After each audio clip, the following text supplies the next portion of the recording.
boys. It's that time again. Men. Yeah. Men. Time to get in the bag. I know what that means. SEC Media Days, college football right around the corner. Even though the season really never leaves, we're going straight, to SEC Media Days. Right when we get done with the live show. Tons of interviews. Going to get to see some people we hadn't seen in a while, too. I thought Blaine's mustache might make an appearance, given the 1-year anniversary. This is his genesis. Yeah. This is the birthplace. Wow, it's crazy you bring that up. Origin story. Yeah. Because I was going to, but it wasn't big enough, thick enough to where I needed it to be. That's always a problem. It is. If I'm going to show it in front of those faces, I need it to be right. Right in every single way, and it just wasn't there. But it will make a revisit sooner or later. Maybe Speaking of revisit, y'all see Chris Doering rocking the LSU baseball gear? Respect it. Him and Burns, I believe it was him and Peter Burns, had a bet. Obviously, Chris went to Florida. Peter, LSU fan, they played in the College Baseball World Series. Loser, had to dress up in the other one's garb. So Doering even got on the plane, dressed as an LSU Old baseball school stirrups, baby. It looks good. Look, Doering comes through on the bets. He keeps losing them, though. Hey. Eventually you got to win one, right? Maybe not. That's the thing about betting. You might never win. I think he was pleading with Billy Napier on Twitter, just please, God, can I win a bet? CD, if you want to win some bets, hey, Crain & Company in the morning, babe. Yeah, you already know. SEC Media Days begins today in Nashville. We're going to have every team and every story covered. Tennessee football is forced to vacate all 11 wins from 2019 and 2020. Damn. And DeAndre Hopkins is expected to sign with the Titans right here in Nashville. Too bad they still have Ryan Tannehill. I'm Jake Crain, and welcome to Crain & Company.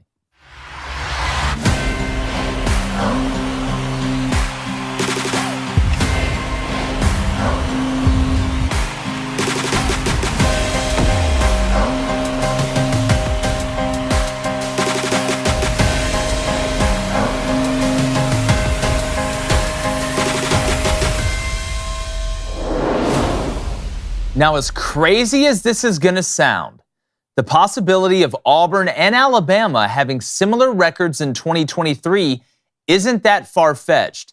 Now, before you guys whisk me off to Shutter Island or put me in Arkham Asylum with the Joker and Penguin, let's take a look at how this could actually happen. Now, first off, there is no doubt that Alabama has better personnel overall. Hugh Freeze has a hell of a mountain to climb when it comes to evening that out. But at most spots, the Auburn roster is going to be much improved, including the offensive line. And Bama does have some pretty big question marks at important spots.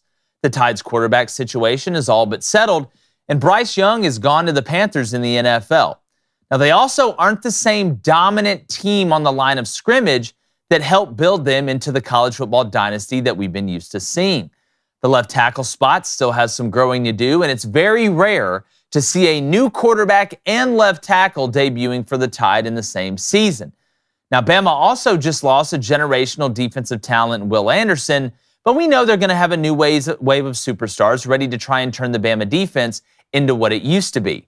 Now, as I mentioned, Auburn upgraded on the offensive line and at pretty much every position, but the biggest question mark for the Tigers is going to be generating a consistent pass rush. You have to have it. Now, the schedule, as usual, is going to tell all. And Bama has to travel to Auburn and to A&M. But outside of that, all their big games are pretty much at home, including a mega matchup in Week 2 against Steve Sarkisian and the Texas Longhorns. Now, Auburn must travel to LSU, Texas A&M, and Arkansas, but their out-of-conference schedule isn't overly difficult. If Auburn can split the home games against Bama and Georgia, and I know that's a big ask, plus go undefeated in the out-of-conference games, the ceiling seems to be around 9-3, which would be a monumental achievement for Hugh Freeze and company in year one. Now, on the other hand, if Alabama struggles to answer the quarterback question and the defense stays about the same as it's been, the Tide going 9-3 for the first time in what seems like forever isn't out of the question. Now, if I was a betting man, I am a betting man, so I will say the odds aren't great on each team finishing with the same record, but they aren't as astronomical as they have been. And Auburn does have a habit of being somewhat sneaky under new coaches in the first year. See Gus Malzahn. And it seems the Bama run of dominance is quickly becoming a thing of the past as we see Georgia take that moniker. But also, sleeping on Nick Saban isn't a great business to be in, and the breaks definitely have to fall into place for this to even be remotely possible. But is it probable? No. But that's why they play the game. And what a hell of a story that would be going into 2024. I'm going to go ahead and bring in my co-host, former Michigan quarterback David Cohn, my other co-host, former Western State, Colorado wide receiver Blaine Crain. And guys, I know it's not super likely, okay? And Alabama would probably have to lose. I don't see Alabama losing at South Florida. All right, I don't see them losing at Mississippi State. So it'd probably have to be Texas, Texas A&M, and Auburn outside of them dropping the ball at home. But when you look at this Alabama team, if there was an Alabama team that was going to go 9-3, and that one that was in the last 3 to 4 years even had a chance of having the same record as Auburn, this is the one. So you're saying they're both for sure going to go 9-3? Yeah, no, it's definitely so not this what is your I'm final saying. prediction? No, not at all. Not at all. What I'm saying, this year, it is more likely than I can remember it in a long, long, long time. Yeah, well, when you say long time, 15 years it's been since Nick Saban won under double-digit games. That's insane. That was his first season at Alabama. 15 straight seasons. When you look at that, and of those 15 seasons, only once did he win 10 games. The rest of them were over 11. Now, on the Auburn side, in the last 15 years, they've won double-digit games 3 times, and like you mentioned, one of those being Gus Malzahn's first year. I agree with you on the scheduling. Like, if you just take the SEC schedule, I would probably take Alabama's schedule over Auburn's, even though the Iron Bowl will be in Jordan-Hare. But throw in that Texas game into the wrench. Like we're not going to have to wait too long to figure out what's what when the Texas Longhorns come to Tuscaloosa. And everybody's going to be talking about the quarterback position. They should be. The last 4 the Alabama Crimson Tide have had are all going to be playing on Sundays, and we haven't seen Nick Saban have to have a team without that elite quarterback in a long time. But remember, that's how he used to win national championships, was focusing on the defensive side of the ball and turning around and handing the ball off to big-time running backs. I think the Alabama defense is going to be really improved this season. I know it sounds crazy to think when you lose Will Anderson Jr. in the top 3 picks, but I think Nick Saban is going to get back to his roots and say we have not been good enough on the defensive side of the football. And then, like you mentioned a little bit too, you're really going to see the depth show out from their recruiting. You know, I know only 11 can play on the field at the same time, but over the course of a game and over the course of the season, you're going to see that recruiting pay off. Yeah, and look, you bring in Tommy Rees, new offensive coordinator. It's going to be you go in and run Nick Saban's offense pretty much. At least now you're going to even more with what we've seen. It's not Lane Kiffin. It's not Steve Sarkisian. This is a young guy. And Alabama built up who they were by having not just the best starting 5 on the offensive line and the best guys starting on the defensive line, but they out-depthed you up front. That's how they beat you. But it seems like now the college football pendulum has swung where other teams can not only compete with Alabama with this, from a starting lineman standpoint, but from a depth standpoint.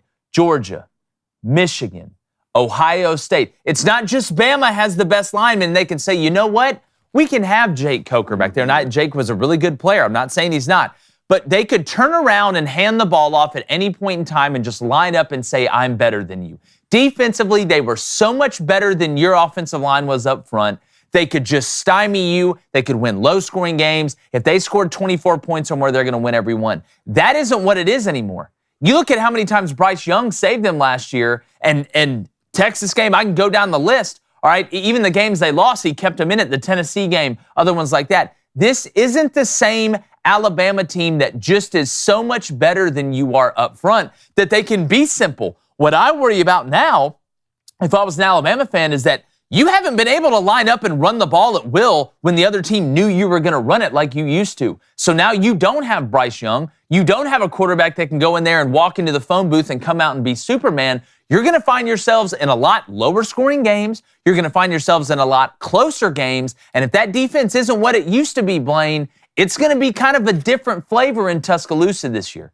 Well, the one thing I will say, that was last year's team. You got to think Alabama with the most penalized defense in the nation, they ended up doing what? I mean, they went 11-2. I know Bryce Young got them out of a lot of problems, but I can guarantee you, and it's not crazy to think Alabama's defense is going to be a lot better this year, even with Will Anderson leaving. I mean, you got to think just up front. I mean, they bring back Kool-Aid McKinstry. He's one of the best DBs in the nation. I think he had 17 pass breakups last year. It's going to be an offense to where it's going to fit more of Nick Saban's style. Go back to 2010 with Nick Saban, where they want to turn around and run the football. And I think after Jahmyr Gibbs, who's a hell of a football player, I mean, he got picked in the top 15 picks, going to the Lions, going to be phenomenal. But he was more of a a Swiss Army knife guy instead of in the tackles type of guy running the football. And I think Nick Saban with Tommy Rees, who he's going to control emotionally, I want to see how Tommy gets when things are going bad, because it's not always going to be good. But I think it's going to go back to Nick Saban's roots, and that's going to be relying on your defense in big moments in games, the depth on your defense. Even leaving Will Anderson, Alabama's defense will have somebody emerge on both sides of the football. I haven't seen an Alabama offense this bad, not outside of Bryce Young, from the offensive line to receivers. I couldn't tell you an impact player in Alabama's receivers last year, and I can't tell you the last time that's happened. So for Auburn to go 9-3, it'll be a miracle, in my opinion. An absolute miracle, just because the talent up front and the quarterbacks, I don't believe in them at all. You think Peyton Thorne's going to come in and fix a lot of things? I promise you he's not. But I will believe in the identity of Alabama, and I'll be a crazy man before I come on here and bet against Nick Saban winning 10 games. Well, look, let me ask you this. Okay, take Bryce Young off, put this quarterback group on last year's team, Alabama wins 9 games. Yeah, but I know. But I mean, he was on there. That's the thing about it. Okay, so look at what they've lost. For Defensively, sure. You lose Will Anderson. Okay. You lose the Mike. We know they replace Alabama recruits at an unbelievably high level. But so now we're just going to assume, because Nick Saban wants to run the ball on defense, that all this are on offense, that now the defense is going to be elite again. No, I'm just going to assume that the defense is going to be elite again because Nick Saban's their coach. Okay, Nick Saban was our coach the last couple of years, right? Yeah, what about all the years before last year? Okay, again, that's great, but I'm talking about the most recent. If you want to go back to 2010, we can do that, but that has absolutely no bearing on 2023. You don't have to go back to 2010. You go back 3 years ago. What players are left on that team that are still here? There's a lot of players on Alabama's going to have phenomenal defensive players. That's not what I'm saying. What I'm saying is, if you want to go back to a ball control offense where we say down set hut, we're going to run it down your throat. Alabama hasn't been able to line up and run it down anybody's throat the way they used to in the last 2 years. I'm not saying they're going to turn around and run the ball 80%. Okay, then you better score points to win, because if you think that defense is going to just all of a sudden, after losing Will Anderson and some of those other guys, because they have Kool-Aid McKinstry as DB, and I love Caleb Downs. I think he's the best freshman DB in the country. But the way Alabama used to win is not the way that they've played the past couple years. And the way that they're coaching now, they're going to totally change their style back to who they used to be, and that's going to take time. So my point is, it's a transition year for Alabama to me. You're transitioning at quarterback, you're transitioning at left tackle, you're transitioning at your best pass rusher, your Mike's gone. That's great, you return some DBs, but at the end of the day, you can't cover somebody for 7 seconds. So if there's any time to catch Bama, it's this year, and they are not the top dog up front anymore. I'd take Michigan's offensive line over Alabama's. I'd take Georgia's offensive line over Alabama's. I'd take Ohio State's offensive line over Alabama's, and there may be a couple more I'd put in there. So we can't just pretend like it's the water boy and go into school that Alabama's going to line up and be 2013 Alabama, 2016 Alabama. We can't pretend that. And 2020 Bama isn't coming back out on offense. And that's just the truth. I don't feel like we're not pretending about anything, but I mean, when you talk about ball control offense, it depends on who's going to play quarterback. Is Jalen Milroe going to play quarterback? Because now you're going to have a true dual threat opportunity at quarterback, which they haven't had to have in the last couple seasons, because you've seen some of the best passers in Alabama history. And then talking about transitional year, I agree with you. You can just look at that and see it's going to be a transitional year at Alabama, but they're not transitioning at the head coach, which Auburn is. And there's no greater piece to be transitioning at for a program than at the head coach. Mm-hmm. And I still believe in Hugh Freeze. Look, if they win 9 games, they should be toilet papering Toomer's Corner for a year. I think for sure. That'd be a heck of a season. So. Yeah, well, and again, I'm not predicting Auburn to go 9-3. What I'm saying is the chances of them having identical records this year, because look, first-year head coach, we've seen this before. You can sneak people. We see it all the time. First, Sonny Dykes goes into TCU, sneaks the whole Big 12. Gus Malzahn comes in the SEC, sneaks the whole SEC. So there is an advantage to being a first-year head coach in a new conference sometimes. But Hugh Freeze has been there, and he beat Nick Saban. That's exactly right. So Nick Saban's going to be familiar with what for sure. But again, Nick Saban was familiar with Gus Malzahn. The guy wrote the book on the hurry-up, no-huddle offense, changed kind of the game of college football. So look, is it a high probability? No, not at all. I'm not sitting here predicting Auburn and Alabama to both go 9-3. Personally, gun to my head right now, I think Auburn falls in the 8-4, maybe 7-5 range. Because again, the schedule, it's not a walk in the park by any stretch of the imagination. But I do agree with you, week 2 against Texas, you're going to find out a lot about Alabama when it comes down to it. And if you want to find out a lot about feeling better, okay? The next day after, go hang out with the boys. It's college football season. We're only 17 days away from the preseason in the NFL, which is crazy to think about. And we all know, look, those night games, they can go late. Having some drinks with the fellas can lead to some not so fun mornings when you have to get up and go to work. And that's where Z-Biotics comes in. All right, it's a pre-alcohol probiotic. It's the world's first genetically engineered probiotic. It was invented by PhD scientists to tackle rough mornings after drinking, and here's how it works. When you drink, alcohol gets converted into a toxic byproduct in the gut. You know that, all right? You don't have to have a PhD to know that. It's this byproduct, not dehydration, that's to blame for your rough next day. So Z-Biotics, basically, it's going to help. That's the way I'm going to put it, Dave. It's a help. We all been there, okay? We all understand it, especially if you're having to watch Pac-12 games over at here. Midnight. Watch those West Coast games at midnight.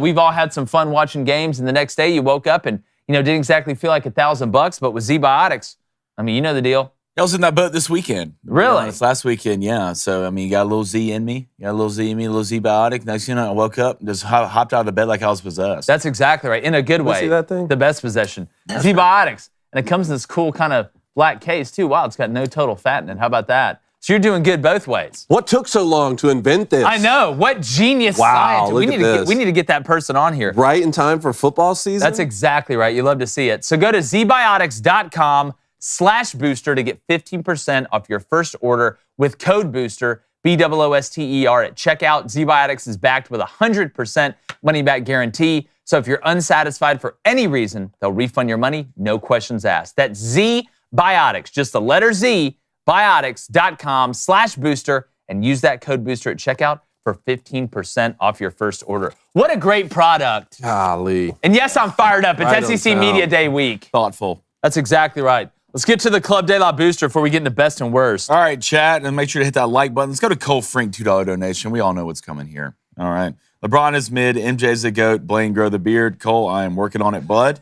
Let's go to CG87343, $5 donation. Appreciate it, man. Even the great teams have off years. Yep. Remember when Alabama went 4-9 in 2003 and lost to Auburn from 2002 to 2007? They rebounded, though. Yeah, and again, I am not in the business of, this is not Nick Saban's done speech. What it sounds like. This is not this is, if there's any year, if we're going to talk about this at any point, like Bama with depth going the next 3 years, I don't know when Nick Saban's going to retire. Like we said, I think they may fuse him with AI, and you have the Sabatron 3000 roaming the sidelines where Tommy Rees just hits a button. And he's like, Coach, what are we doing? And Nick's like, Tommy, run the damn ball. Like it's, but 60-40. 60. That's as close as it's been. As close as it's been. It's gonna be 60-40. What has it been? Last 2 years with Harsin? What, 80-20? If it was me, it'd have been 99-1. I'm talking about it all at Bama. I'm talking about the run pass, Bama, 60-40. That's probably about right. It's going to be his style. It's going to be run, play, action. But when it comes down to the quarterback, there's such a big difference in Milroe. Look, Ty Simpson can run. All right, Tyler Butner can run a little bit. But to me, Milroe scares me more than anybody if I'm a defensive coordinator, because you just throw it good enough. You don't have to be Dan Marino. You don't have to be Drew Brees when it comes down to accuracy. Just throw it good enough to scare me, because Milroe can score from 100 yards out if he keeps the ball. The RPO game's a lot more dangerous, but we'll see. I mean, I don't think they brought in Tyler Buckner for no reason, or to sit there and hold a clipboard. I agree. Let's go to Bucknut. What's up, Bucknut? Oof, I don't know if I'd take Ohio State's O-line over anyone, and I'm a Buckeyes fan. I think their O-line could be bad this year. How about their receiving core, Hey, though? go look at the draft. Go look at the draft, and then look what that offensive line did to Georgia last year when they almost put up 50 points. I'm telling you, Ohio State's got some cats up front.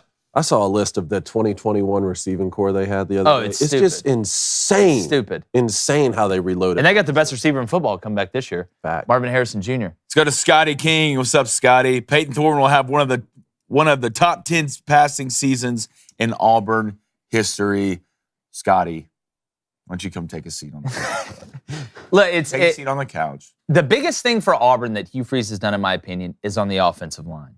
Hitting the transfer portal and bringing in Britt, bringing in Avery, bringing in guys that you know can play at this level, because Auburn up front on the offensive line, defensive line-wise, good enough to compete. Offensive line-wise, no. And at the end of the day, you're not going to win what Auburn fans want you to win with a bad offensive line. All right, a couple more we got to get. Let's go to Texas Ed. It says Greg McElroy was an unproven QB in a transitional year when they won the Natty versus Texas. Saban knows how to manage those types of teams.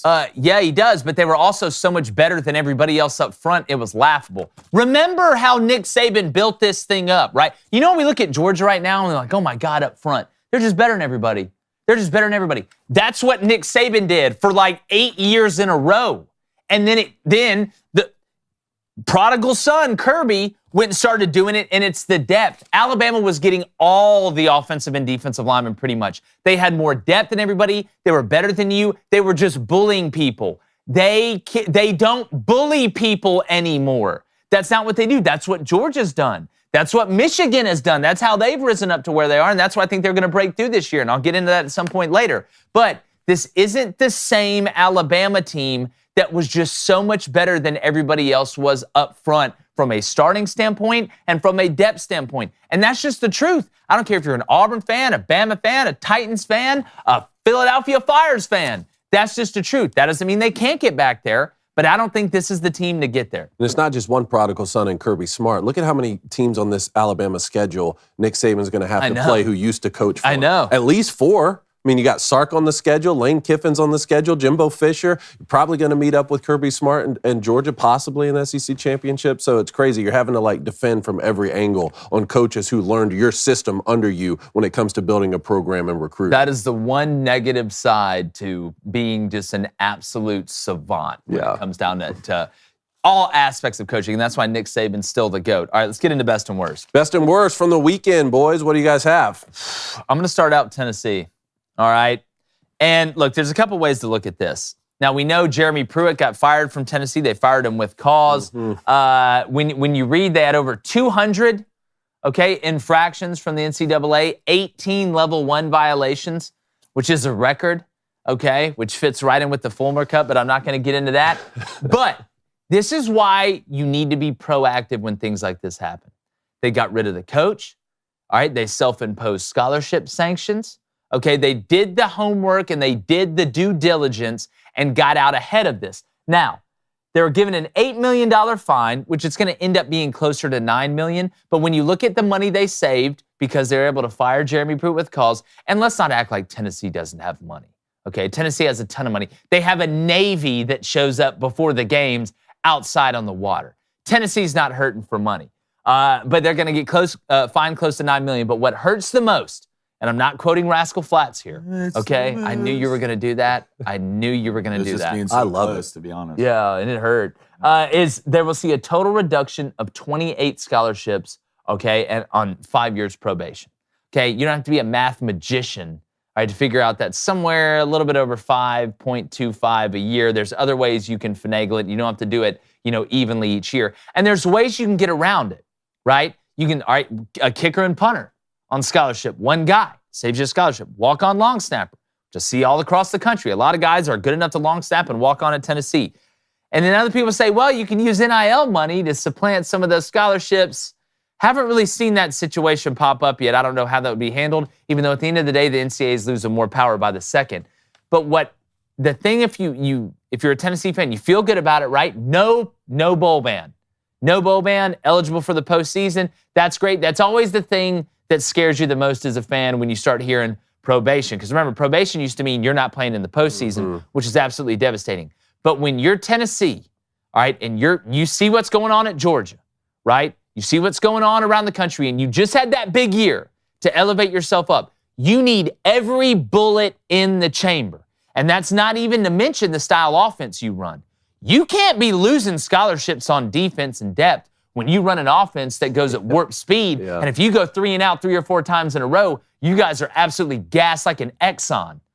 So to me, David, when I look at this, you escaped, you got out, but there's some cuts and bruises. There are You're cuts. A little bit. There are more cuts considering that every other SEC fan around the country was talking about how this is just a slap on the wrist and Tennessee got off. I mean, the scholarship reduction is significant. It's a big deal. Now, like you said, the $8 million fine, I think Tennessee's fine with that. I was happy to see no bowl ban, right? Because of what you said. Tennessee went ahead and proactively took care of this issue after firing Jeremy Pruitt. So why punish the kids who are on the team now and punish the kids who you're recruiting moving forward? If this proves to be a habitual problem with the program rather than just one head coach, then yes, come down heavy on them next time or when you have further evidence. But until you have that, don't punish these kids on this team for not being able to go to a bowl game when you've already taken care of business by firing the head coach who was in charge. And they're not vacating any wins that Josh Heupel has had. And if you're Josh Heupel, it's just, I know the scholarship's hurt, but at least now it's gone. The dark clouds are gone. We're free. We're out here. We're just roaming around. It's like the sound of music. You're just up on a mountain in the Alps just dancing, just hoping Joe Milton develops some touch. I got PC principal in my office right now, rubbing papers together. I'm pissed. Oh, I like that. I'm super pissed when it comes to Josh. Could it have been worse? For sure. You're pissed if you're Josh? I'm pissed. Well, I'm pissed that this happened. They're taking my scholarships away.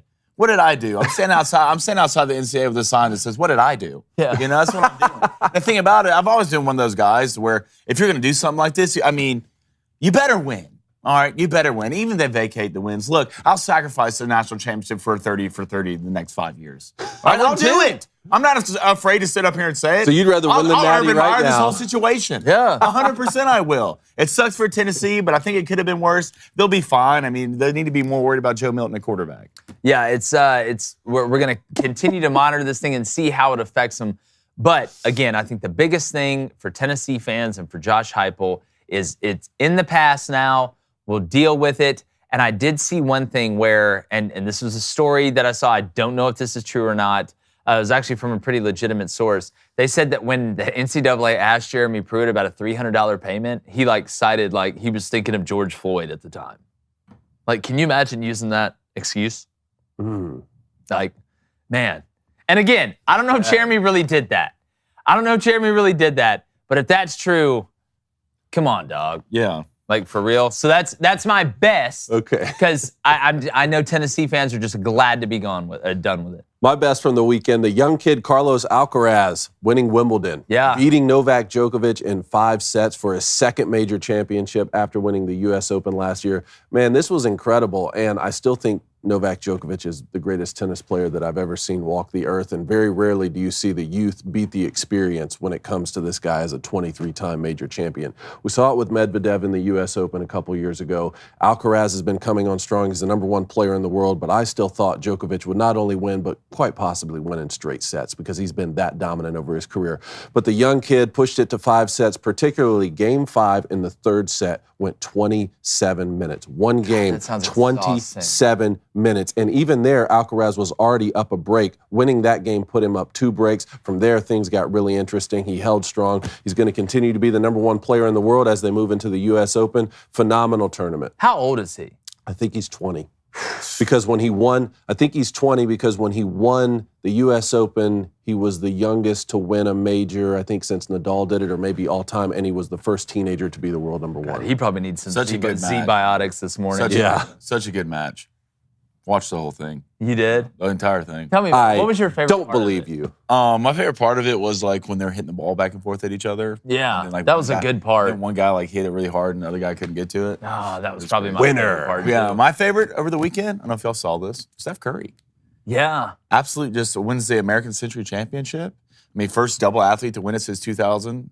2000. Hit a hole-in-one over the weekend and finished it with a 15-foot eagle putt. Avenger just confirmed. Absolute cash. He's just one of those guys. You ever met guys who just, doesn't matter what it is, they can just pick something up and just be way too good at it? You've been practicing for years. You've been practicing for years, just pick up, they're automatically better than you. I don't know if Steph Curry's bad at anything. Crypto. Maybe crypto, FTX, are not wanting certain people around his house in a 5-mile radius. But other than that, good for Steph. He hit a hole-in-one? Yeah, he hit a hole-in-one over the weekend, straight cash. Buttery. I heard about the eagle. I didn't know about the hole-in-one. Absolute butter. Man. Congratulations to Steph. It was fun to watch. It really this is going to be a nice segue. My worst of the weekend is the picture of SEC coaches with long hair. Can we pull this up? We have this. They did SEC coach. This is okay. I want to go through each one and say what they look like. Oh, Josh. It looks like Billy Napier just got done doing a Geico commercial with his long hair. Shane Beamer, I'm going to be honest with you, it's not a bad look. Lane looks like Lane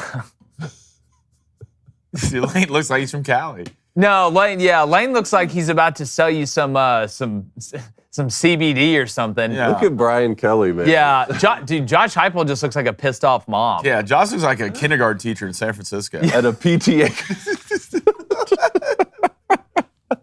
Why does Brian Kelly look like the lead singer for Motley Looks Crue like- when he's like 65? I am the dog. Yeah. The big bad dog. What about Jimbo, man? Jimbo just looks like Jimbo. to me. Yeah, he looks like Jimbo. Jimbo looks like, and Saban, I don't know, man. That's just weird. That's like don't almost like that. blasphemous. Kirby looks like he's about to go like a backup singer for Brooks and Dunn. I think the winner here is Shane Beamer. The loser here is Josh Heupel. I don't know, dude. Lane just looks goofy as hell. Do we have the other one? That's do a we have tough look. I think there's another picture of the rest of them. Billy, this looks like he's. Oh, boy, here we go. Why is Ron White Wow. coaching for Arkansas? Look at Sam Pittman. I love it. I love it. I Dude, love it. This. Oh my gosh! Why is Leah Oh, Thomas the Steve coach for Sarkisian. Oklahoma? Why does Stoops look like the LSU women's basketball coach? Oh, Drinkowitz. Why does Drinkowitz look like he's gonna try and tell me like? Drink, I love it. Oh my goodness, he's gonna try and tell me the square root of something. Oh. Like Clark Lee, that's not a bad look at No, Vandy, looks man. good, man. Sark just Look look. at- look Sark at looks like Sam. Sark looks like he can't be within 500 feet of a school. That's just tough. I like it. Well, Coach You like it on Sark? On Coach? No, good God, no. On Pittman, fits him. It did. Look at Arkansas, man. Look, let it ride. Stoops, that's just. You freeze. That's Stoops looks like Randy Weingarten. That's who he looks like. All right, what's y'all's worst? Please get this out of my side before my eyes burn. That's hilarious. Oh man, my worst NHL player Alex Galchenyuk. Is that how you say his name? I don't know. Sucks, Lane, doesn't it? Lane's the Galchenyuk? Yeah, guy. must be. Yeah, it sucks. This guy over the weekend, he played for the Arizona Coyotes, threatened to kill police officers and their families after using racial slurs once he was pulled over. This guy, out of control, threatened to kill police officers to their face and their families and was using racial slurs against them. Okay, wait. Before he All said right. this, did he look at him and say, "It's knuckle puck time"? I have no idea. Okay. I can't speak to that. Allegedly showed signs of impairment, had heavily slurred speech. When he was in the patrol car, he threatened to chop the officers and reach under his seat before he was being handcuffed. Also made threats to his connections in Moscow and have the officers' wives and daughters' kidneys cut out. So needless to say, Arizona cut this guy immediately, and good for them. But yeah, this is unacceptable. Like I don't know, man. I feel like if you're making like those threats, like you really might know somebody. If you're telling me you're gonna cut people's kidneys, I'm not saying I don't believe him. I'm just saying, look, America, rise up. This guy's talking about his connections to Moscow. It's like, yeah, we need to threatening talk. police officers. We need to talk to you. We need to take his kidneys out. Yeah, Yeah. I think we should take his kidneys out. Just to want send him mine. and send I him don't to like Putin. grow up, dude. Like, what's going on? Let's get a wrangle on this, please. How drunk were you? I don't know. Well, I mean, if he's real, they're like somewhat hammered all the time. That's true. That's That's how they true. function. Which My worst was the Pats and Bill Belichick. really? For DeAndre Hopkins, yeah. They were in the mix, and DeAndre decided that he was going to take Ryan Tannehill because of the split that was going on between Mac Jones and the quarterback from Western Kentucky. Oh, Bailey Zappe. Zappe. So DeAndre, so Bill, just another. How long? And look, I know Bill's one of the best ever to do it. Uh-oh. Right, with the amount of success he had with Tom Brady, but how long, until enough's enough? I mean, till they're how long is the stretch that you're willing to give up if you're the Pats? Look, Do you start push them to that nursing home a little bit? Really? Just push them a little bit out the door. Start Bill. digging and have them Stuff's hit got to the bell, start changing. like We're old losing boy out on from Breaking DeAndre Bad. Hopkins. Mac Jones, he's going to be okay, but how much do we leave him? We got to make a decision. We're losing out on prime pieces. He went to the Titans. Said he wanted to win a Super Bowl, Yeah, and then he signed with the Ryan Tannehill, guys. All right, lucky if you win 8. Yeah. You'll be lucky if you win 8. I'm surprised if Hop's not running off the field week 2, Antonio Brown, and when Ryan Tannehill starts throwing him passes. Oh, my hammy. It's just a bad loss for the Pats. Just the Pats have you're teetering on the top, have just slowly been on a downslope for years now. And it's tough to see. It is tough. Maybe they weren't big on DeAndre Hopkins. I mean, he just got cut by the Cardinals. Let's not forget. Look, Belichick's going to go out when he wants to go out. Let's not make any. Him and Robert Kraft, as long as Robert Kraft is the owner, he's going to go out when he wants to go out. But you remember, we have call-ins 1-855-236-3228. anything you want to talk about. Obviously, college football is on top of mind right now. Before we get into our college football quick hitch and SEC storylines, I want to tell you about our friends over at Genucel. It doesn't matter, male, female. It is the best skincare product company around, all right? And they're sold out of their dark spot corrector. Thanks to our listeners here, Booster Club, you guys are the best, and just in time for the summer, it's back in stock, all right? The famous dark spot corrector has not one, but 3 cutting-edge ingredients and goes to work fast to target sunspots, dark spots, liver spots, any spots. All right, if your dog's got spots, Genucel can fix it. Dalmatians are scared to death. All right, their most popular package includes their summer essentials, like the best-selling Ultra Retinol Moisturizer. Guys, we all use it. David, you've been using it. That's why you got that Krypton skin.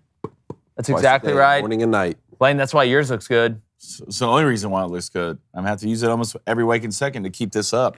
I'm straight tired face, bags under the eyes. Tired face? The whole nine. I hate tired face and triangle face. And triangle face. That's exactly, this is the worst. So go to Genucel.com/booster. That's GENUCEL.com/booster right now to get your dark spot corrector in Genucel most popular package. That's Genucel.com/booster right now and save over 70%.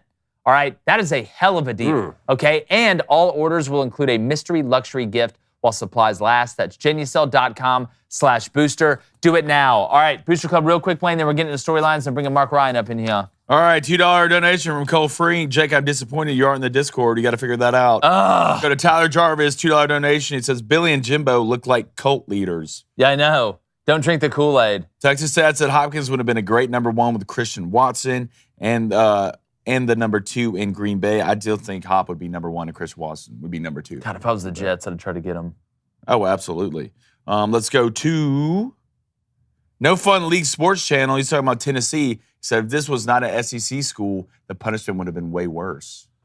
Look, I think if it wasn't a big brand name school, we've watched the NCAA hammer small schools and let big schools get away with it forever. I mean, look at college basketball. That's how it always happens. It's not just SEC. If you're a revenue maker, okay, the NCAA always has a leash that's a little bit shorter.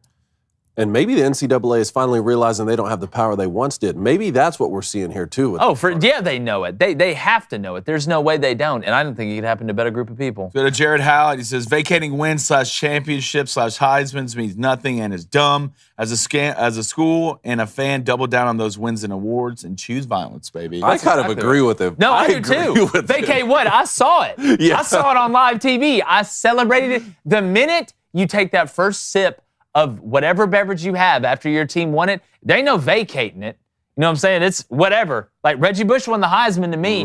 Reggie Bush won the Heisman to him. Reggie Bush won the Heisman to everybody. We're going to get back to the Booster Club, though, here. Remember, we do have Collins and Mark Ryan, but I want to get to these SEC storylines real quick. Top SEC storylines, boys. Yep. All right, here's what I want to start with. SEC West, okay? It's as wide open as I can remember. As wide open as I can remember. I mean, LSU winning it last year was obviously a surprise. Bama was picked to win it, Brian Kelly in year 1. But going into this year and coming out of media days, I think LSU is going to be a slight favorite to win the West, even though they got to go to Bama. The schedule's not easy at all, even though easy is not a word I'd use for any SEC schedule. I always go light and heavy. But when's the last time? Look at the question marks. What's Arkansas and Sam Pittman going to do with KJ Jefferson and a new OC? What's Mississippi State and Zach Arnett going to look like? Ole Miss and Lane Kiffin with all 35 of the quarterbacks he has. Auburn and Hugh Freeze in year 1. And then obviously Bama. We know they're going to be talented, but there is some question marks like we brought up. And then Jaden Daniels comes back, those young tackles, that young offensive lines growing up. I like the skill position they have at tight end. Malik Neighbors, I think, is an absolute dog. They're going to be fine at running back and defensively, getting Mason Smith back. Harold Perkins is an absolute superhuman. So I think one of the biggest storylines is the SEC West being wide open. I feel pretty good about Georgia and the SEC East, especially with their light schedule compared to everybody else. You have a second one? Yeah, Tennessee and South Carolina. Oh. You know, last year, they moved from a condo into the suburbs. It's nice, man.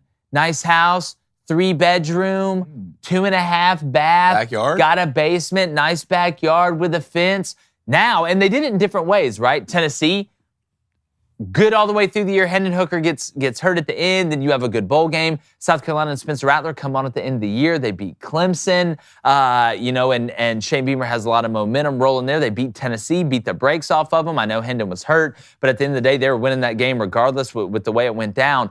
Who now moves to the mansion?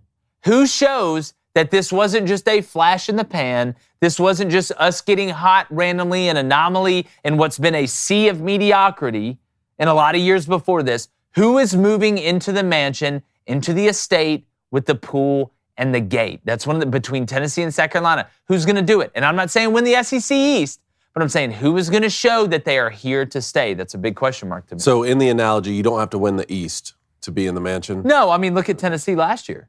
Yeah. You know, I mean, you have the same year you did last year. You didn't win the East. You play in a New Year's Six bowl game and win that one. Now you're here. Basically, it's continuity and consistency and stability of being a legitimate contender. That's what gets you into the estate to me. Yep, and will we see the Spencer Rattler from the end of last season? That's what everybody's asking. What are your two? My one, will this be the year for Texas A&M? Again. Here we go. Yeah. I mean, let's go back to Here we go. No, hate's just not the word. No, the hate's coming. So it's Kevin Sumlin last took the Aggies to 11 wins in 2012. In-state, Texas, UTSA, SMU, Baylor, TCU, Houston, and even Rice has more double-digit wins than Texas A&M. And Jimbo Fisher is supposed to be the what? The man who walks on water. The guru. Come fix it all. And they're talking about when his contract is just what? It's patience. Let Jimbo work. Let Jimbo do his thing. Trust me, guys. He's what? One of the 5 coaches in college football right now who's won a natty, right? He's that guy. But yet we see it again and again. It's not because of lack of talent. Talent's there. Hell, their recruiting class was one of the best I've seen in a long time. But the real question is Bobby Petrino, the man, the real answer to come and what? Fix everything. Yeah, well, here's, to me, if I'm an A&M fan, the question is, okay, Bobby Petrino comes in and balls for 1 year. He's gone. Somebody's going to hire him to be the head coach. So then what? So then it even back. if you, that's so if he does great, you have a problem. I want to see how Bobby and Jimbo mesh. I know. I want to see the mesh. Needs to happen. Where they butt heads. Good things need to happen early. Absolutely. I agree 100%. My second one is who's going to be the quarterback? I mean, who's going to – well, Georgia's quarterback last. Will he do enough to take Georgia back to Carson Beck? Carson Beck. I'm pretty sure he hadn't gotten the nod yet, but I'm pretty sure he's going to be the guy. Pretty sure he's going to be the guy. How long? He's been there for a while. Can he perform to the same way, above average, like Stetson Bennett did? Oh, Stetson Bennett's above average. I've said that. Blaine said Stetson Bennett's above average. I've said that. I've been saying that. That's not a new thing. But can he perform at the right time, in the right moments? Georgia's roster is phenomenal, and everywhere you look at, they bring back key guys, obviously. But can he be that guy to get him to the same success? I love both of those. I love both of those, and I do agree that the Jimbo Fisher and Bobby Petrino, relationship is going to be the most interesting thing to see here for the SEC. But I'll take two different ones since you touched on that. Brian Kelly, year 2. Yep. What's going to happen for LSU? And you return a quarterback? I can't imagine that Brian Kelly is the type of coach who's trying to regress in year 2. No. After you went ahead and beat Alabama, now you go to Tuscaloosa. I'm fascinated to see, what's going to happen with LSU. And can you win the West 2 years in a row and maybe even find yourself a little bit more competitive in the SEC championship game should you win that division? And then the second one for me, how patient will Tennessee be with Joe Milton? Yeah. That's the biggest thing. Remember, he won that starting job over Hendon Hooker when he transferred in from Michigan, and Hendon Hooker transferred in from Virginia Tech. That didn't last too long, and I think Hendon Hooker was a generational talent.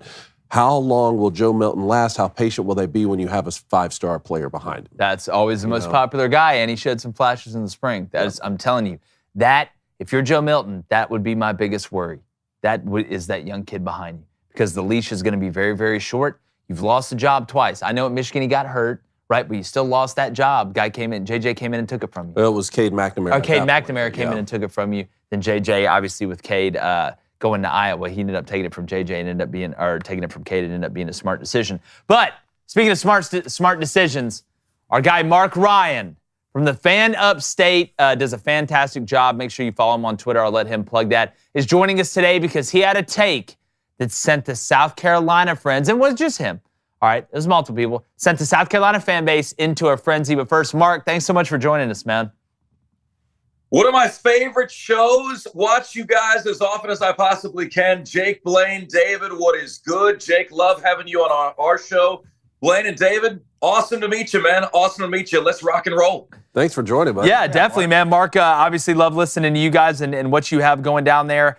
All right, I want to bring up this kind of quandary a little bit, and I want to let you dive into it, because if our listeners, again, you read a headline, you hear a headline, sometimes people don't dive into it and really see what's going on. But I want to read this from the Fan Upstate. This is a tweet 3 days ago that kind of sent this firestorm off. It says, Shane Beamer has done a better job than most, creating a positive culture at South Carolina. But in many aspects, he's the equal of Will Muschamp, because they have the same amount of wins through 2 years. Will he ultimately end up closer to Muschamp or ascend to the heights of a Spurrier? So that kind of sent some people in a frenzy. All right, and I know that the win totals are equal. And again, if people haven't listened to it, again, there's a lot more that, it's like Will Ferrell said, on the surface it seems calm, but underneath there's a flurry of activity. Your bag's packed to Milan. That's exactly right. How quickly can you pack your bags and get to Milan? But, Mark, when you look at it, I believe that Muschamp inherited a better situation than what Beamer did. Not by a million miles, but I think there are degrees to it and there are levels to it. So to me at this point, if their wins are equal and Beamer inherited a tougher situation, don't you think Beamer's done a better job? And trajectory, I think right now, if you're a South Carolina fan, and you know as well as I do, fan is short for fanatical. They loved Will Muschamp when it looked like it was going good. You love Shane Beamer when it looks like it's going good. But it just, the smell off the stew is just a little bit more authentic with Shane Beamer a little bit, don't you think? Well, I'll tell you what, Jake. In my studies of the coaches that hit in college football, it almost always happens in the modern era in year 3. Yep. This is year 3 for Shane Beamer. Now, why is this year so important to him? I think there's a difference, guys, between being on the hot seat and being under pressure. And I think Shane Beamer is under pressure. Why? Because he needs to show that he has actually elevated the bar at South Carolina. Remember, year 2, Will Muschamp had a 9-4 season. That's why he and Beamer have the same record through 2 years. An old football wise man once told me, you are what your record is. So I would say to you, Jake, it's not like Will Muschamp inherited a great situation after Spurrier left mid-season and had stopped recruiting 2 or 3 years prior to when he took over. The cupboard was essentially bare for Will Muschamp. Do I believe that Beamer's doing a better job than Muschamp? I do. The reality is recruiting is not markedly better. And the win-loss total is identical. And gentlemen, if Beamer drops a 7-6 this year, 7-5 in the regular season and a loss to a bowl game, he'll be identical to Coach Boom in year 3. So I ask you guys, when all is said and done, is he going to be closer to Boom or closer to Muschamp? I will answer that closer to Spurrier, but not surpassing Spurrier.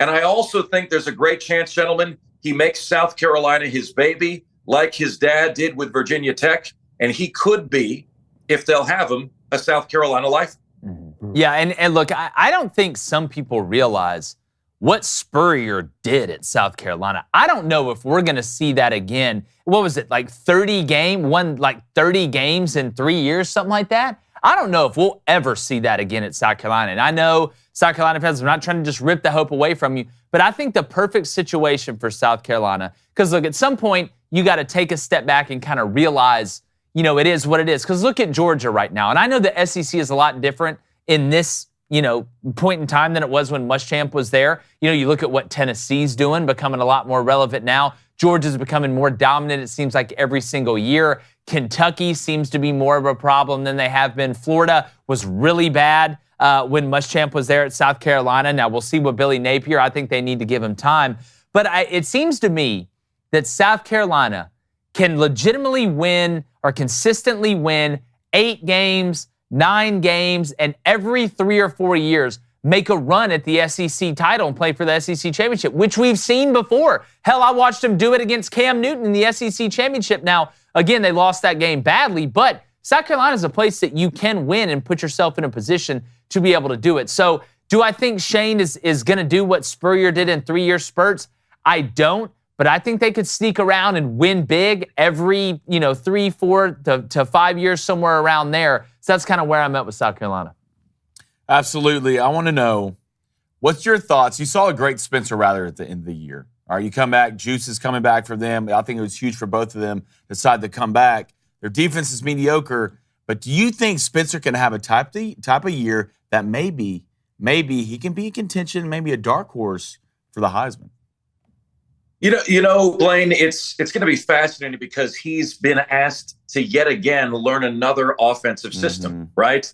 And we saw how long it took him last year for that finally to click. You'd like to open with some cupcakes, gentlemen. I'll be attending the ACC. There it is. And in honor of the All Cupcakes Conference, I have 3 cupcakes for each of you. In honor of that conference, but they would have been much better served opening with a cupcake. They're not getting a cupcake. They're getting North Carolina with the number 1 or number 2 overall pick in the draft. That's not who you want to open up with a brand new offensive coordinator. And again, guys, the running game was abysmal last year. They lose Marshawn Lloyd. Okay, depending on what service you look at, they've either got the 2nd or 3rd worst offensive line in the league. They've got the 2nd or 3rd worst defensive line in the league. Gentlemen, here's a stat for you. They were the only team in college football last year to rank outside of the top 100 in both rush offense and rush defense that had a winning record. And if you're asking Beamer to pull that rabbit out of the hat again, you're asking him to be a magician. It's just not going to happen. Yeah. Well, the reason they were able to do that, and it always comes down to the phase of the game nobody talks about, special teams. But again, you cannot sit there and rely on that and be bad up front and hope special teams is going to save you every year to get to 8-4. But imagine if you're good up front and then you put that special teams with it. That's how you mess around and win 11. That's how you do it. Right? Well, Mark, I don't find the question of trajectory that unfair. I mean, Will Muschamp is a great football coach. The problem is he was a better coordinator than a head coach, and we talk about that a lot on our show is some guys are just better coordinators, and there's no shame in that. I think one of the big differences, though, is what Shane Beamer is doing as a recruiter. It truly is extraordinary, and I'm speaking from personal experience here. The guy recruited me, almost got me to sign with Mississippi State when Sylvester Croom was the head coach rather than go to Michigan, and you see him be able to bring in guys like Spencer Rattler, even in the transfer portal. My question for you is, when I was growing up, I wasn't thinking of Clemson as any sort of football powerhouse. And what Dabo Swinney has done there has been incredible. And he's proven not only to run an ACC schedule, but then go toe-to-toe with Nick Saban and some of the top coaches when he gets to the college football playoff. Is there some thinking among South Carolina fans that the only reason for that and the only reason Clemson is more of a powerhouse now than South Carolina is because of the ACC schedule, or does South Carolina understand there's other things that they have to fix?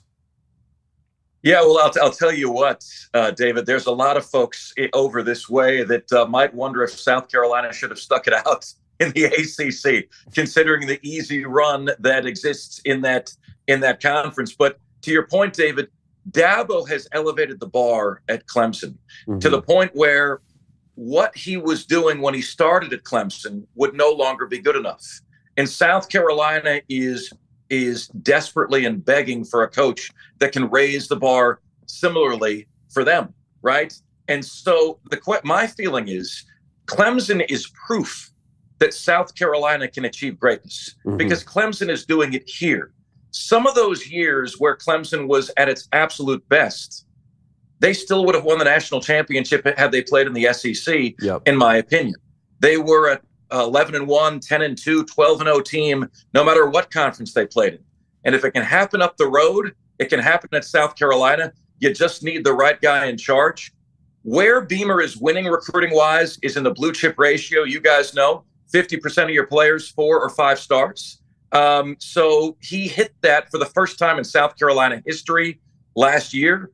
Over the last few weeks, though, gentlemen, there's been a lack of 4 stars committing to the Garnet and Black, and there's been some panic setting in that the recruiting classes are now dipping. And when you look at average recruiting ranking, when you look at won-loss record, he's pretty much right where Will Muschamp is.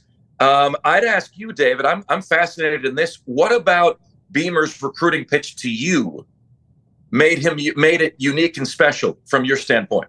Well, honestly, one aspect of it was an SEC offer, which was great, first and foremost. But he was just very personal with me and my family and, remembered everyone's names and took, a personal touch. Even when we left, he's calling us and he's texting us, which I know sounds like commonplace. I mean, you guys coached for a long time, but it really is. It means a lot, especially when you're a kid who's trying to get a scholarship and there's other guys in the class like a Tim Tebow or a Matthew Stafford who both came out my year who have 70 offers, and you're trying to figure out where where you're shaking out and which schools are actually interested in you and which schools you're just a backup option for. And especially when my high school ran the wishbone and I'm a drop back passer, I'm thinking I've got to get offers. I don't need coaches to just watch my senior year. And, Shane Beamer being able to say, hey, we want you to come here. I can offer you a scholarship right now, and following up with my family, it really meant a lot. So I think he's going to continue to have success recruiting it. And I love to hear you say that about Clemson, because from an outsider's perspective, that's how I feel about it too. And I think South Carolina fans just want to see the same for their program. Yeah, and Mark, you brought up, the kind of the transition into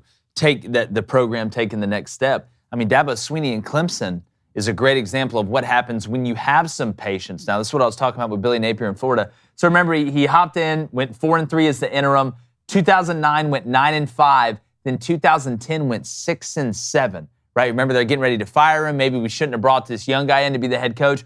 All he does since then is go 10-4, 11-2, 11-2, 10-3, 14-1, 14-1, 12-2, 15-0, 14-1, 10-2, 10-3, and 11-3. So patience.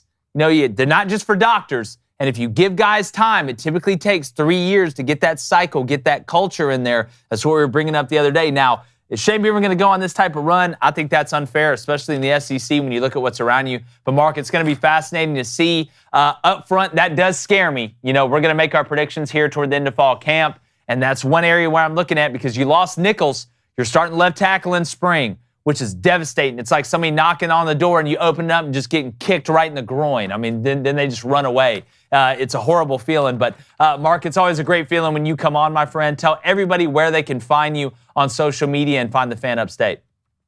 Yes, and I'll tell you what, Jake, North Carolina, Mississippi State, Florida, Missouri, and Kentucky, those 5 swing games, what is the record for those swing games for South Carolina? That's going to determine whether Beamer has elevated the program this year.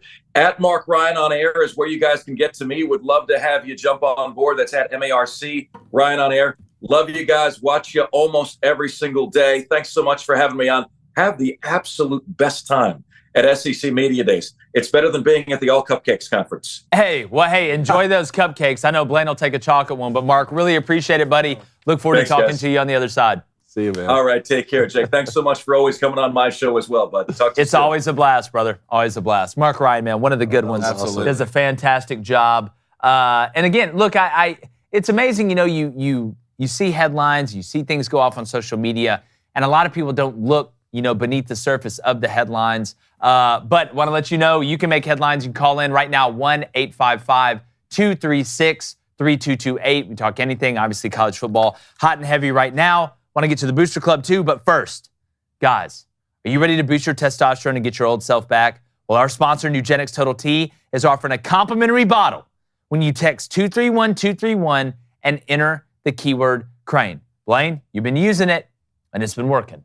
Look at me right now. Look at him. Look at me right now. I'm I'm about to flex and bust out of this. I'm out here trying to earn a scholarship. No, it works. Like, just from an everyday, energy standpoint, you're where you're supposed to be. You can get up in the morning. You feel right. Just have the energy to go through the day. I'm telling you, it really pays off. Just 2 o'clock in the afternoon, you're supposed to be dead. It's a long day at work. Next thing you know, you're blowing and going, baby. That's what it gets done. You're out lifting cars. Yeah.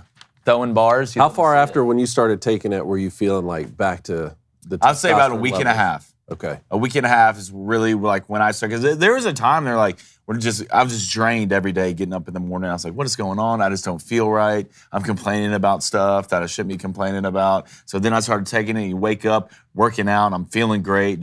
It changed your entire mindset and mood, and just have the energy to get through the day. For sure. And look, it's the #1 doctor-recommended testosterone boosting brand. And that's why Blaine has insane muscles, okay? And then we all do. Down 17 pounds. All right? And look, there's some people that are jealous out there. There's some peanut butter and jelly. I mean, I just didn't know. I was just sitting next to the guys who were on an infomercial about losing the amount of weight. What y'all combined? Lost 100 pounds or something like that? Yeah, we lost. You don't even eat anymore. We lost a fat 12-year-old. Yeah, y'all did. Basically, the way it's looking right now. But right now, like I said, you can get a complimentary bottle of Nugenix Total T when you text 231231 and enter keyword Crain. Get a bottle of Nugenix Thermo X, their newest and most powerful fat incinerator ever. Yeah, it works. With key ingredients to help you lose weight fast and get lean even faster. Absolutely free. So text 231231 and enter keyword Crain. That's 231-231, enter keyword Crain. Text and enrolls you in recurring automated text messages. Consent not required to purchase. Message and data rates apply. Number one doctor recommended brand by primary care physicians based on an independent survey conducted by IQVIA 2022. Hang on, 30, What do we got, Booster Club? let's go to. You just can't like throw it on me like that. Yeah, I like doing that. This patience. It's Keep the body guessing. Let's go to Texas Ed. What's You the love reading projection? Texas Ed. I do love some Texas. Well, what. if you ask questions, they get asked and then answered. I'm starting to wonder if there's some under the table payments being going if on. anything, over here. that'd be. He's a Rangers fan, so Texas is his way of the road. Let's go. What is the projection of South Carolina when they go to no divisions? I gotta see the schedule. Probably not great. Let's go to Travis Elrod. He wants to know how many power conferences would you like to see when the music stops? How many power conferences? Yeah. Like, I'm guessing it means Power 5. Look, I think we're going to end up with 4. I think that's what you're going to have. Now, the amount of teams in those, I think you're going to have at least 18. 4, 18, let's see, 36, 72, somewhere around there. 4 Power 4 conferences. That's what I think it's going to end up as. All right, let's go to Bacon Eater. He said, who has the best chance to win the SEC other than Alabama and Georgia? LSU. Mm-hmm. LSU. 100%. I'd say LSU. Look, the Tennessee question mark, it's Joe Milton, man. That's the question. If Joe Milton ends up, we're able to see that he was able to develop some touch, okay, with the way they operate, I think Tennessee has a chance, even though they got to go to Tuscaloosa. You know, it's somewhat of a heavy schedule, but, I mean, LSU's got to be. I'm telling you right now, LSU's going to be the favorite coming out of media days. They're going to be the favorite in the SEC West.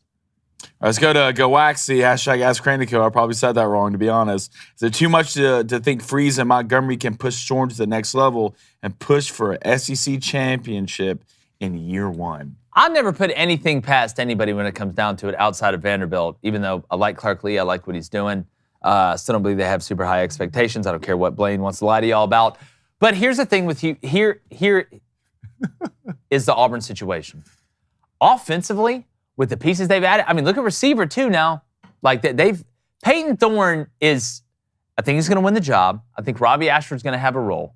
But Phil Montgomery, okay, he's from the Art Briles school of splits, combinations. You're going to get the Hugh Freeze RPO system. And Hugh Freeze has played in this, or coached in this conference before. Okay, Peyton Thorne does have experience. My biggest worry for Auburn is pass rush, like I said. Because if you can't generate a pass rush, you're going to give up a ton of points. Last year, Auburn was awful on defense. Gave up a historic amount of points. Now, the offense didn't really help out, okay? But at the end of the day, I think Auburn is going to be better.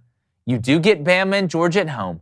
But winning the SEC, I just don't think you have the Cats on defense right now.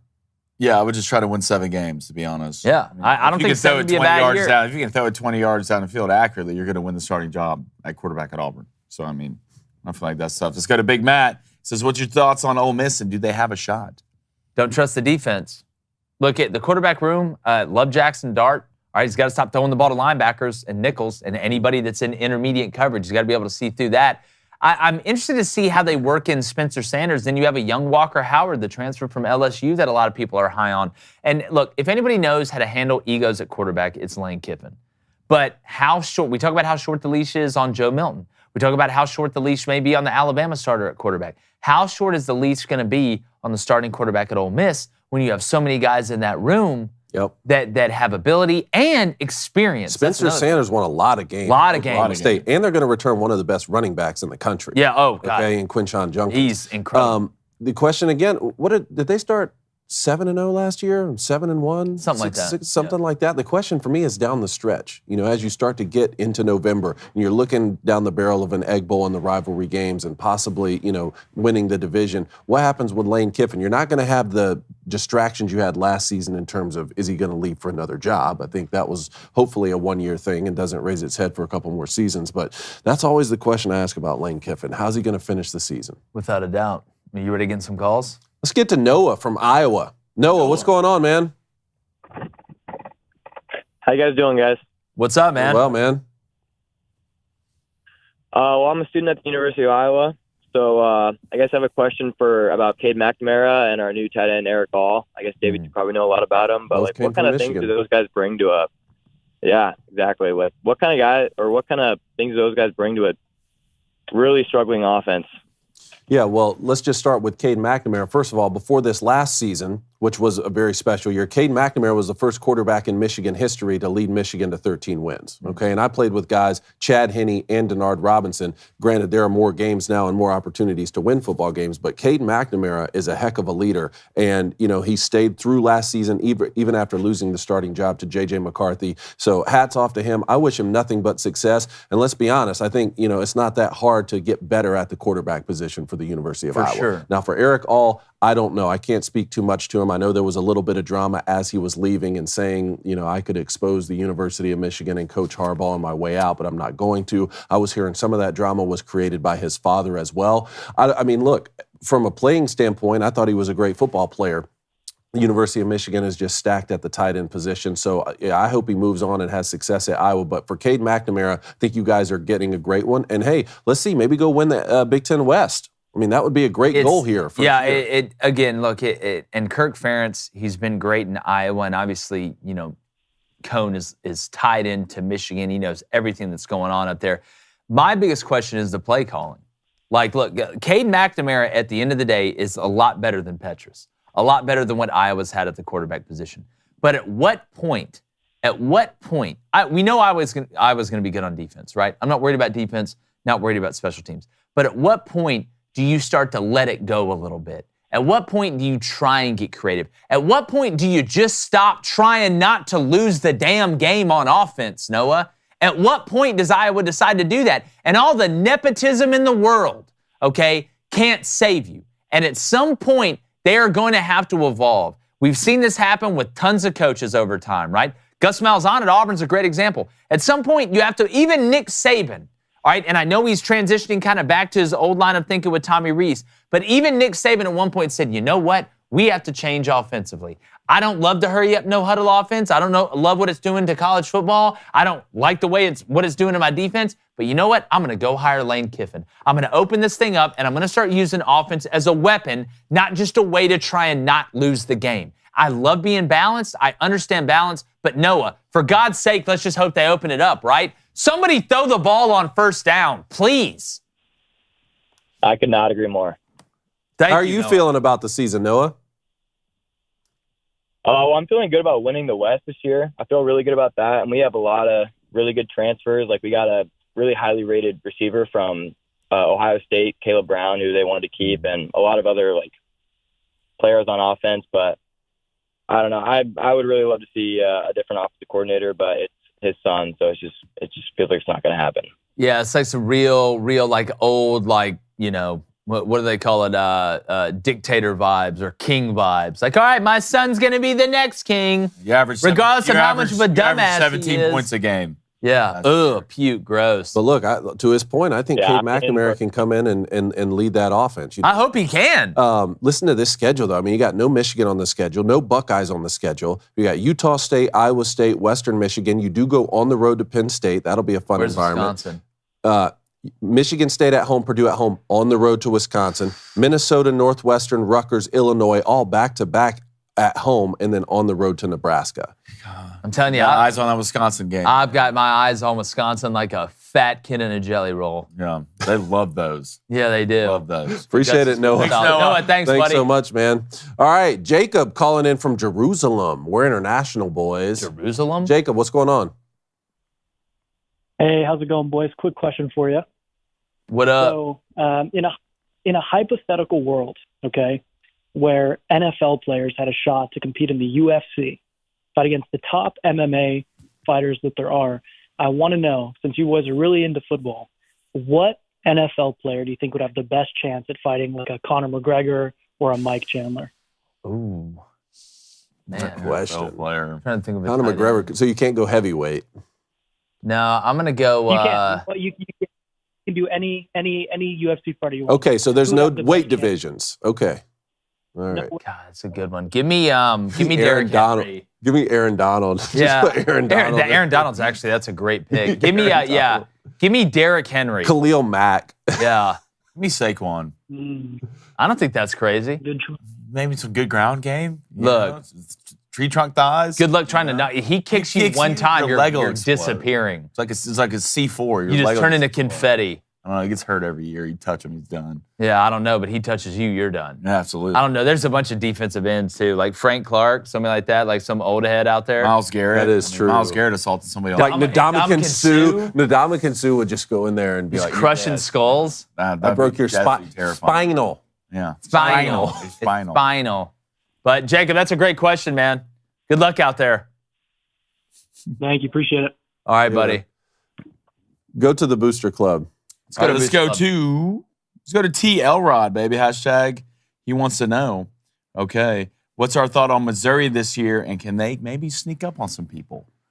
Well, I like Brady Cook. We need to pull up their schedule. Yeah, make sure you give us a call, 1-855-236-3228.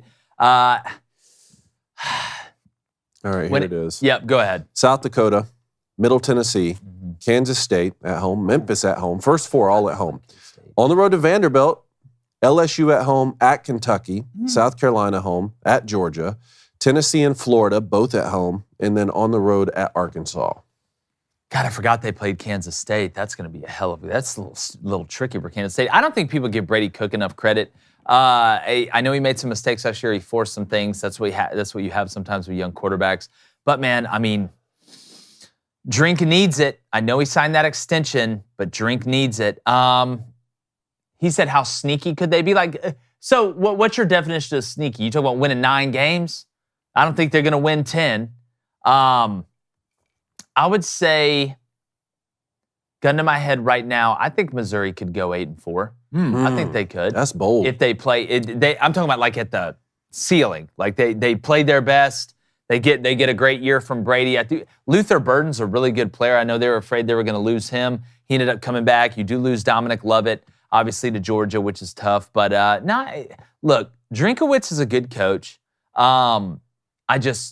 Missouri's depth, that's the thing that worries me. One correction, the Memphis game is at a neutral site. Okay. Not sure where, but... Okay. Let's go to Maximum Vol. He wants to know, what will you need to see from Joe Milton and how soon/often for you to become a believer?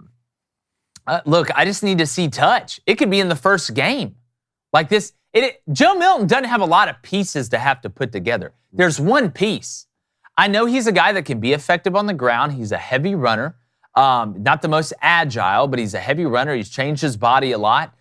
We know he has a big arm. We know he knows what he's looking at. It's can he develop touch? It's not just about throwing the fastball. If I see him come out in game 1, and touch is a hard thing to develop. Like I think Mike Leach, RIP said, accuracy is very tough to teach. Mm-hmm. It's tough to teach. Especially in a timing offense. That's exactly right. So if I just see that Joe Milton can throw the changeup and is a true passer, and has nuance, I mean, to me, I think that's the last piece of the puzzle in the system because so much of it is pre-read. Before the snap, when you look at the numbers, especially you get that first down and you start going, a lot of it's taken care of for you. I just need to see the touch. That's what I need to see. All right, let's go to Stephen Moore, the man who's always correct. He says, McNamara has the arm strength of a wet noodle. I wouldn't say, but look, it's not the same thing to Joe Milton. I mean, I've watched Cade make throws at Michigan. He doesn't have the strongest arm, but you don't have to sit here and have a howitzer to be able to be effective. I mean, I can go back through tons of quarterbacks. I mean, Kellen Moore, Brandon Cox. I mean, there's a bunch of guys who don't have the strongest arms, but playing quarterback is about passing. It's not throwing. There's nuance. It's timing. David, you can speak to this better than anybody. Yeah, look, I mean, yes, Cade McNamara had the benefit of playing in front of a great run game. I understand that. But still 12 wins that season that he was the starter, 13 wins last year, and he made all the throws that you needed a quarterback to make. Now, granted, you go and play Georgia in the college football playoff. Like, I didn't care who was playing quarterback at Michigan. You weren't going to win that football game. But, I think Cade McNamara can go into the University of Iowa and be a solid piece at quarterback, definitely an improvement, especially because Iowa wants to do the same thing. They want to run the football, similar to what Michigan was done. It's not like he's going to go into an air raid system. If Cade McNamara were going into Mississippi State right now and trying to run an air raid offense, I'd have a little bit more reservations. But Iowa seems to be the perfect fit. For sure. Run, play, action. Let's go to Mo Bama, who wants to know who's going to be the best new hire coach in any role in the SEC this year. I think it's Bobby Petrino in Texas A&M.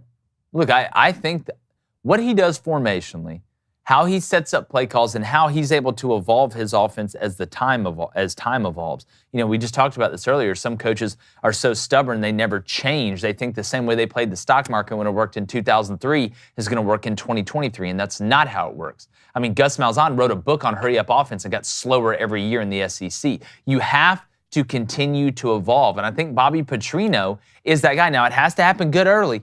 All right, when you have two egos like this, I think it has to happen good early or they're going to clash. But I think Bobby Petrino, was, if we're talking just SEC, all right, and especially from a coordinator situation, a coordinator circumstance, I think it's Bobby Petrino and A&M. We got Oscar on the line here in Georgia. If you guys want to get to Oscar. What's going on, man? What's up, man? Going good, man. Going good. Appreciate you calling. Yes, sir. Hey, Jake, I tagged you on your tweet about the baked ribs, 4th of July weekend. Yep. Who knew Say that again? Who knew the French could come up with something good like that? I'm telling you, man. And listen, I love American food. All right, I'm 100% American. All right, red-blooded American male. But French baked ribs are just better than any baked ribs that I've ever had before. I'm not going to sit in here and lie to y'all. Why do we keep doing this? I don't know. I'm talking to Oscar. Oscar knows. Oscar. Are you dead? Are you dead ass? You dead ass serious, Oscar? You think the Americans can't bake better ribs than the French? I mean, deep down in your heart, Oscar. Mexicans, they can cook some food too. For sure they can. Yeah, what do you got against For sure they can. Nothing at all. What do you got against them? They're not baking ribs better than us. They can make Mexican food better than us, but they're not making better hot dogs. All right? Not cooking better steaks. All right? They're not baking ribs better, grilling ribs better, nothing at all. Not searing anything better, but it comes to the grill. All right? It's a backbone of America. I love blue cheese. Okay, that's exactly right. You know what that's called? And an oven. No. And an oven. No, you know what that's called? And an oven. Yeah, grilled ribs. And baked ribs. When it comes to anything with ribs, America on top. Oscar's cap. Cone, I have a question for you. Hit me. So, I don't know if you remember a coach from your alma mater, Statesboro High School, Jeff Kaiser. Oh yeah, just retired. Yes, sir. He was actually my head coach at Tatnall County High. Really? What year was that? Yes, sir. I can't remember, but I graduated in 2017, and he was I was there for all 4 years. I played football for him for 2 years. Unfortunately, some stuff happened, and so yeah, he was a heck of a coach, and I wish him the best on his retirement. Yeah, I do too. Tatnall County, man, I love to hear it. And I love Coach Kaiser, and I wish him a happy retirement. Man, Statesboro's got to get it figured out. Boys, we might need to take one fall off and just go down there and just whip them into shape. Have them figure it out. Get Statesboro back on top again. Junction boys, that thing? Yeah, we got to just Junction take them out in the boys woods thing, and man. run them. Come on, you got to get the alma mater back right. We can find out. Howl at the moon. We'll figure that out. Oscar, thanks, man. You're 100% correct about the baked ribs. I appreciate you coming here speaking truth to power. Disappointed in you, Oscar. See you, buddy. I'll talk to y'all next time. See you. All right, Oscar. Appreciate it. All right, Jessica in Philadelphia. Jessica, what's going on? Hey, guys. How are you? What's up? Good. Nothing much. All right. I have a question for you guys. Let's do it. All right. Do you all think that Saquon Barkley is going to sign with the Giants? I do. I think he's going to figure it out. I think they have so much momentum. I think Saquon wants to be a part of it. I think they'll meet somewhere in the middle. I know they were arguing, was it $13 million and $16 million? He wanted 16. Yeah, like somewhere. Let's just meet 14 and a half. Let's go. Daniel Jones, Brian Daboll. It's a great combination, great connection. I do think he ends up before week 1, too. 14 and a half, it feels like 15 to me. Let's go ahead. Why do you keep trying to raise the price? Try to meet in the middle. Are you his agent now? Huh? Yeah. Saquon's been in talks. Yeah, Giants, you've had one of the best years you've had in a long time. I wonder why. All right, 1, Saquon was healthy, and 2, Saquon looked like Saquon. It's not the one. You don't not sign him after he just did that. I agree. 100%. Daniel Jones got better. This could be the year. The stars align. Twilight. Giants, Jets, both good. What? Giants, Aaron Rodgers, who knows? I love Brian Daboll as a coach, man. Me too, man. Definitely. Jessica, what do you think? I couldn't agree more with everything you guys are saying. Good. Well, that's a great call. You know what? You should call in You're more welcome, often. Jessica. You should call in way more often. Absolutely. Definitely. We appreciate it. See you, Jessica. See ya. All right, Leo in California. I can only assume that's Leo DiCaprio. Yo, Loved Leo, your work in what's up, Titanic, man? How's it going? How's your 19-year-old girlfriend? It's funny. I'm actually married and my wife is 26, but she looks so young that everyone gives me crap for it. So Dude, good for you. Congrats, bro. Hey, golf clap for Leo. Golf clap for Leo. Golf clap for Leo. Proud of you, kid. Titanic. Thanks. Hey, Jake, I just had to shout you out because you predicted that the Brewers were going to pull ahead and win the NL Central, and we actually just did sweep the Reds. Steve's going to be right. That. Hey, listen, I know it's early right after the break, but I smelled something was a brewing, if you know what I'm saying. I'm not talking about UCLA. Watch out for Milwaukee. 2 games up now. I'm telling you, don't let the guys are hot. The guys are hot. Drinking brews, hitting some Z-Biotics the next day, feeling like $1,000. Reds 30 scoreless innings. What? The Reds hadn't scored in 30 innings. They haven't scored in 30 innings? Yeah. 30 no way. innings? That's what someone said in the chat earlier. That's like 3 1/3 games. Yeah. You completely forgot. Okay, so they lost to the Brewers. The last game they lost 4-3, but before that it was 3-0, 1-0, 1-0. Oh, my God. Yeah. And so our issue team is really not having the offense to support our pitching, which really came in strong through the series.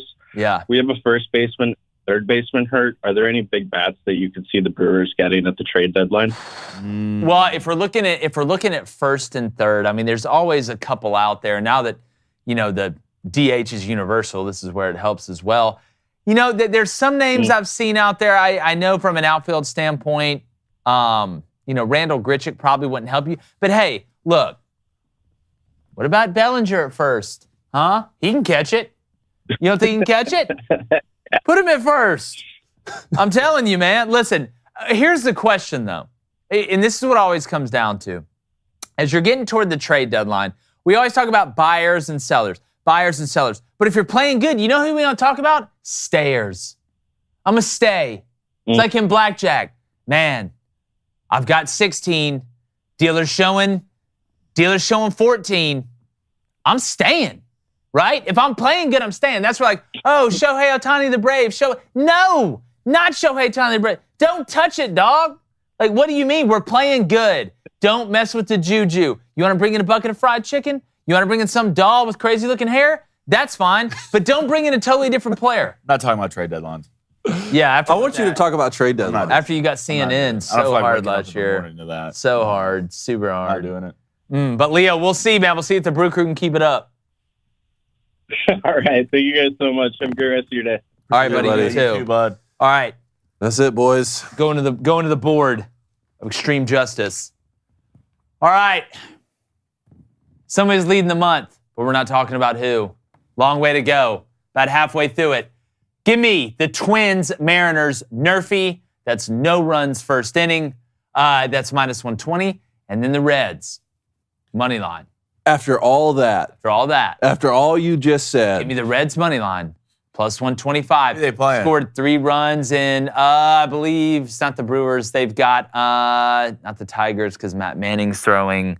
Look it up real quick for me. On it. God. Scanning. No, you're going to find the Giants. The Giants. All right, I think Logan Webb may be throwing. But I like Brandon Williamson on the mound today. Yeah? +125. Ellie De La Cruz. Alien it up. Let's figure it out. All right, give me my money. Let's go. Give me the Nerfy. We're bet buds today, apparently. You and me? Yeah. Little Rays, Rangers, Nerfy, going off at a dirt. Yeah. +105. And then, I'm going back to the Mariners. I think the Mariners are going to figure it out a little bit. Give me -1.5 at home, +164. I believe they got the Tigers. I love it, man. Bet buds on the Rays, Rangers, Nerfy. But I also want the Marlins, Cardinals, Nerfy, and that's also +100. Couple nice plus money bets there is. A couple nice no plus runs in the first inning. I love it. Ace Cone, fresh off his first wedding. He's going to take the Marlins +100 and the Tigers -130. Matt Manning on the mound Interesting. The Tigers are an interesting team to me, man. By the way, I do want to give a shout out to the Rockies yesterday. Took them plus 1.5 against the Yanks. Won it in the 11th, I believe. Took the Royals plus 1.5. They won, and the Mariners minus 1.5 at plus money. They won 2-0. Great feeling, man. Yeah, great. Glad you brought that up. Anything else you want? No, that's it. Subtly jab at me while we're sitting up here? I'm not jabbing at you, man. I'm just telling the truth. Let's go to Jack Hogan. Okay. The $5 Hulk son? donation. Yeah, it is. Nephew. Auburn's LSU tickets booked. Booked? Auburn dad, LSU mom. Uh-oh. Oh, wow. Freeze warning versus the whitest TikTok dancer ever. Could it be an early benchmark for Auburn's season? Yeah, for sure. It's going to be tough going down there. Let's see. Auburn mom, LSU dad. That's a very balanced party. That's a very balanced party. You get the mix just right. That's week 7. Yeah. Oh, that's right when things are heating up. Last time Auburn went down 14. there, got that dub. Yeah. Bo Nix. Bo Nix and the boys. In his eyes. Best win of Brian Harson's short Auburn career. Yeah. Huddle it up. We're trash. Huddle up, All right. we suck. Dude, that's one of the funniest things Blaine's ever said. Let's go to a guy we haven't heard from in a while. Who? Let's go to Texas Ed. God. How good was Love Deuce Texas. Vaughn that nobody's talked about K-State with Will Howard coming back and the defending Big 12 champion? Well, I think I'm K-State's- talking about him. Yeah, I mean, look. Hey, man, no one's talking about Oklahoma. What are y'all talking about? Talking more about K-State, they are Oklahoma. Look at the odds. Look, the thing about K-State, it's up front. Like, K-State's good up front. Yeah. Deuce Vaughn, really good player. Nobody's arguing that. But, I mean, Kansas State and the way it's being built looks a lot like North Dakota State, because that's where Kleiman's from. So, look, nobody's sleeping on K-State. Will Howard, if he can continue to get better, he's also a giant. Yeah, he's huge. He's huge. Let's go to Sweet Baby Paladin, a.k.a. Bird Dog. Says, my son Jude leveled up to level 4 today. Congrats. He's a Flaming Dragon fanatic. Yes. Love that, Jude. Can he get a birthday shout out? Maybe a few words of wisdom. Jude, happy birthday, man. Enjoy being a kid. Yes. Enjoy Happy being a birthday, kid. Don't have to man. pay taxes. It's congrats on the level up day. Let's go to Chris C. Where did Jake get his ribs actually? Where would they sell that in France? It's a place called AU35, which is like the sign for Sounds so gold American, to be honest. And it was kind of just random. We just got back from touring in Versailles.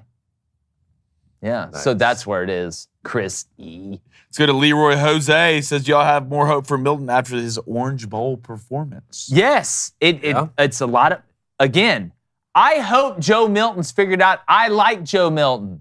I want Tennessee to be good, but I've got to see it consistently, because all I've seen him can do is consistently lose the job. So if I can see him figure it out, great. It's going to make it much more competitive in the East, because Tennessee gets Georgia at home. So I hope that's a great game. But again, I've got to see it. Seeing's believing. Let's go to Jack Nas. He was 19 of 28 for 251 and 3 touchdowns. Yeah, against Clemson. Yeah. Let's go to Jack Nas 5524. He says, watch for LSU. Oh, look, That quarterback is sick. Jaden Daniels is nice with it. He's very nice with it, especially when he takes advantage of the deep third of the field. All right, let's go to Patch. What's up, Patch? Just ask a coworker if he's a football fan. He says his wife's a football fan, and he's a fan of her. Very corny, Scotty. Yeah, I need you to just punch that guy in the... No, I'm just kidding. But seriously, yeah, I don't know what that means, and we'd never be friends. Let's go to Sister Riggs. Do we think D-Hop is going to help the Titans win the division? She says, I think I'm riding with the Jags. I think I'm going to ride with the Jags. I think I'm going to ride with the Jags. I'm a Jags too. fan. After all the memorabilia that got sent to me. Yeah, Corey Glad Stones. you're back here. Shout out. Yeah. Look, Welcome to the bandwagon, boys. when you look at the division, Texans new coach, Colts don't believe, Jags got to be the favorite, but it does have to help, right? I mean, it's going to come down between the Titans and the Jags, but the Jags, especially if ETN can stay healthy, I like what they got going on in Jackson, Vegas. All right, let's go to Heartbroken Hog, $2 donation. KJ and Rocket would be the best QB and running back combo In what? In what? in the world. Ugh. I don't know. Maybe not in the world, but that's a pretty good. I'm so interested to see this Dan Enos offense and how different it is from what Kendall Briles was doing and how much they protect KJ more. Not from the scramble drill plays. Like that, those are just going to happen regardless of what system you run. But there was so much design run game for KJ and Kendall's offense, and he's huge, but he just get beat up and beat up and beat up and beat up. I'm interested to see that kind of transition. All right, let's go to the poll. Poll. Y'all ready for this? Which SEC team will have a better record? Auburn, Missouri or A&M? You surprised me. Shout out. I believe it was Give me, there's so many A&M jokes, I just don't think they'd have picked them. Auburn. I'm going to say Auburn, 37%. Auburn, 38%. I'm hitting that sign. Missouri, Believe. 9%. Not surprised. Texas A&M, 45%. Okay. Wow. Auburn, 54. 46. Wow. I knew they would not pick A&M. But make sure you pick us every weekday morning. We're going to SEC Media Days, about to go get a ton of content. Make sure you subscribe, share the show. We really, really appreciate it. And like the chances of Missouri winning the SEC East, we're gone.